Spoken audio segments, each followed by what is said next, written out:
नमस्कार, स्वागत है आप सभी का इस नए वीडियो में। इस वीडियो में मैं हिंदी के पेपर क्लास 10वीं के हिंदी सब्जेक्ट जो है उसके पेपर के डिस्कशन के बारे में ये वीडियो है।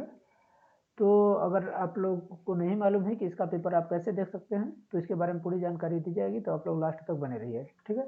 सबसे पहले क्या करना है आपको, अगर आपसे कुछ नहीं बन रहा है तो क्रोम पर या फिर कहीं से भी अगर इसके ऑफिशियल वेबसाइट के बारे में आपको जानकारी है तब तो ठीक है, अगर नहीं भी मालूम है तो कोई दिक्कत नहीं। आप क्या करेंगे, ये यूपी के लिए है और यूपी भर के लिए नहीं, मतलब सभी बोर्ड वाले चाहें तो इसका प्रयोग कर सकते हैं, क्योंकि इसका जो ऑब्जेक्टिव है, ठीक है ना, ऑब्जेक्टिव वाले जो क्वेश्चन है तो या फिर जो भी क्वेश्चन है तो कभी कभी दूसरे दूसरे स्टेट में भी इसका क्वेश्चन पूछ लिया जाता है, ठीक है। कभी यूपी में पूछा तो कभी एमपी में, कभी कभी कहीं भी पूछा जा सकता है, ठीक है। तो आप लोग इसको जरूर देखें पूरा लास्ट तक कि कैसा पेपर कहाँ का आता है। यह है उत्तर प्रदेश का। आप लोगों को क्या करना है, यूपी बोर्ड आपको डालना है, ठीक ना। गूगल क्रोम पर या जहाँ पर भी आप डाल रहे हैं तो किसी भी सर्च इंजन पर आप डालेंगे, ठीक ना, यूपी बोर्ड आप डालेंगे। यूपी बोर्ड डालने के बाद आपके सामने ये वाला पेज खुलेगा, ऐसे, ठीक ना। इसमें क्या हुआ है, यहाँ पर दिया गया है पहचान, इसके बाद शिक्षा निर्देशालय, यहाँ पर पाठ्यक्रमांक मतलब पाठ्यक्रम जो दिया है वो दिया है, यहाँ पर मॉडल पेपर।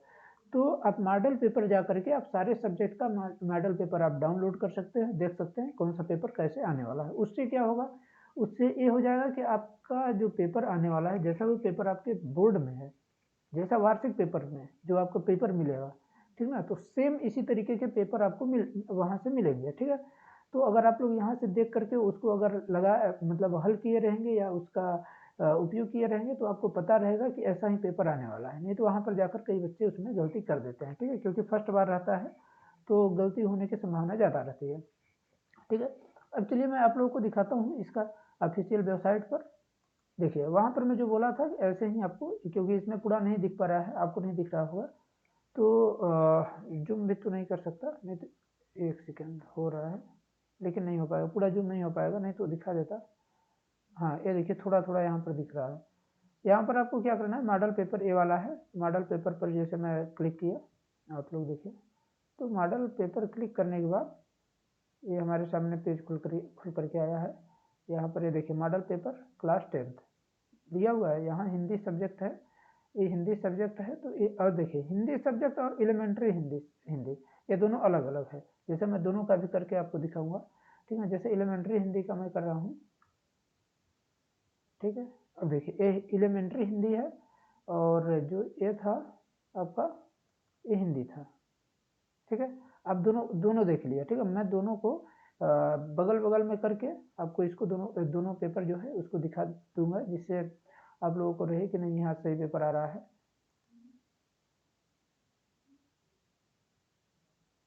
एक सेकेंड, हाँ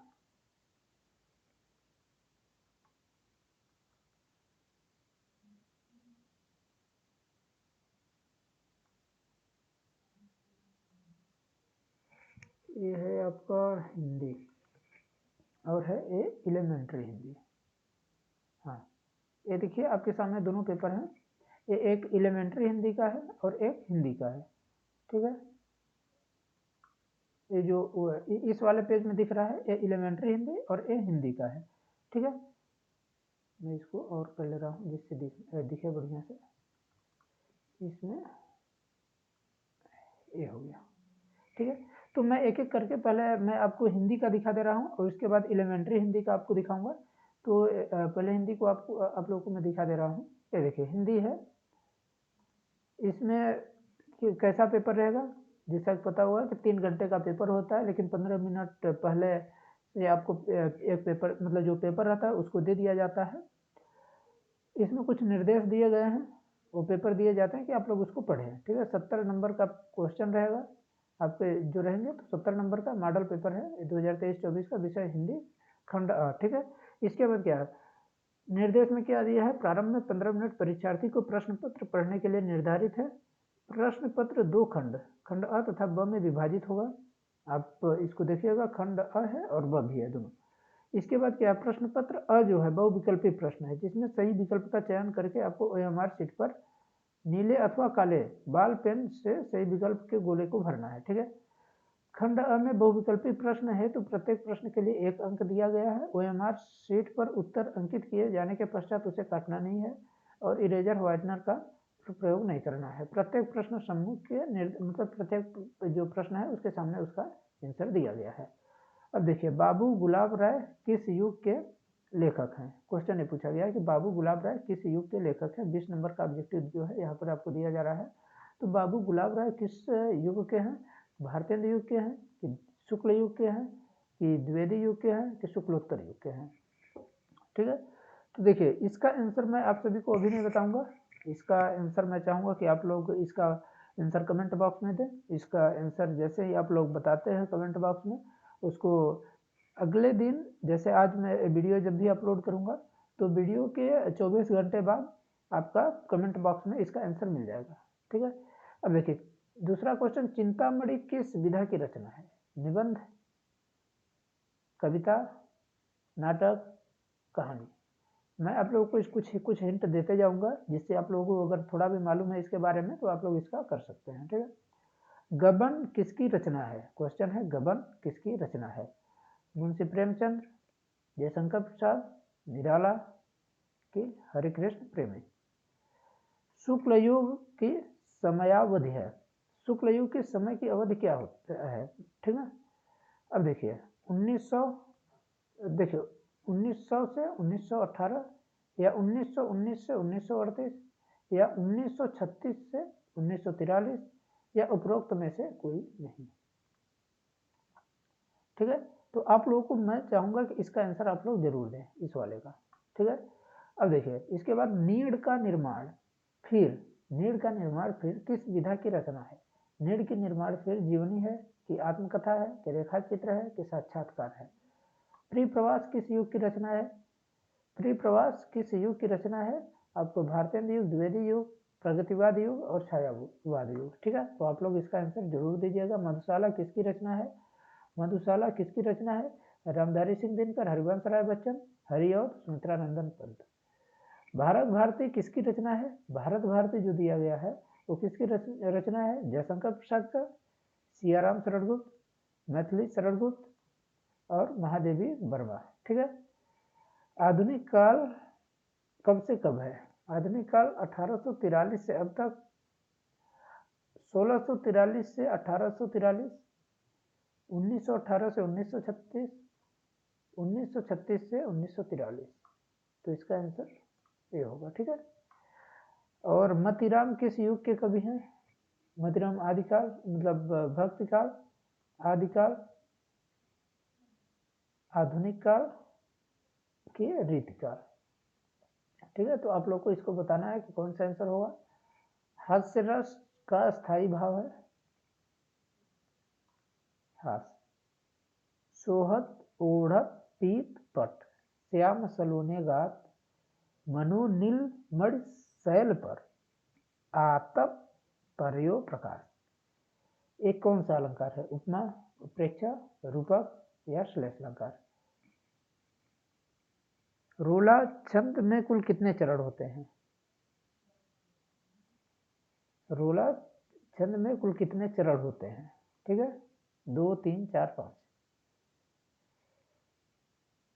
और जो दिया गया है क्या है। आकर्षण शब्द में किस उपसर्ग का प्रयोग किया जाता है।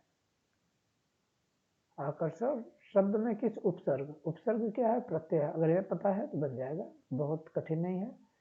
आकर्षण उपसर्ग जो है पहले लगाया जाता है, प्रत्यय बाद में। अब इसके बाद क्या दिया। रचना के आधार पर वाक्य कितने भेद होते हैं।